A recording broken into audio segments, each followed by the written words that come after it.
Una notícia que omplirà d'esperança als estudiants que estan ara mateix dedicant-se a carreres com per exemple la literatura catalana o la literatura espanyola. Una empresa ha decidit contractar a futurs poetes per llançar floretes a les joves de la ciutat de Vic.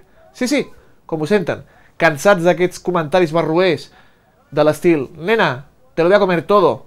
Ara volen que els hi llencin versos i boniques paraules d'amor, senzilles i tendres.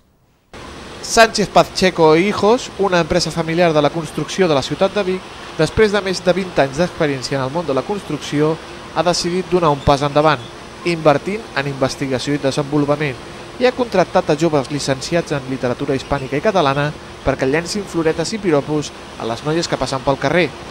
Aquesta empresa pionera ha treballat en col·laboració amb l'Institut de la Pubilla Catalana, l'Universitat Pompeu Fabra de Palau-solità de Plegamans i l'Institut Espanyol del Ladrillo i el Gotelé, per tal d'evitar paraules barroeres, malsonants i sexistes, ja que degut a l'atur ha augmentat el nombre de dones que passen pel carrer i ha baixat per l'altre costat el número d'obres, contractes i construccions en reparacions a la via pública, degut a l'esclat de la bombolla immobiliària. Doncs sí, l'empresa està notant una mica que aquesta innovació està triomfant bastant, no? Abans les noies passaven i com que et miraven raro, passaven de llarg, i en canvi, mira, noia. Mira.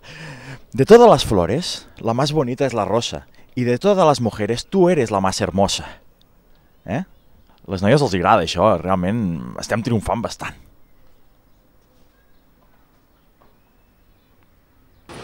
La ciutat de Vic deixarà d'escoltar terribles comentaris com «et penso menjar tota sencera i em cosiré el cul per no cagar-te, nena», per bonics rodolins i floretes del tipus «si en saps el plaer, no estalvies el bes, que el goig de mà no comporta mesura, deixa't besar i tu besa després, que sempre els llavis, que l'amor perdura».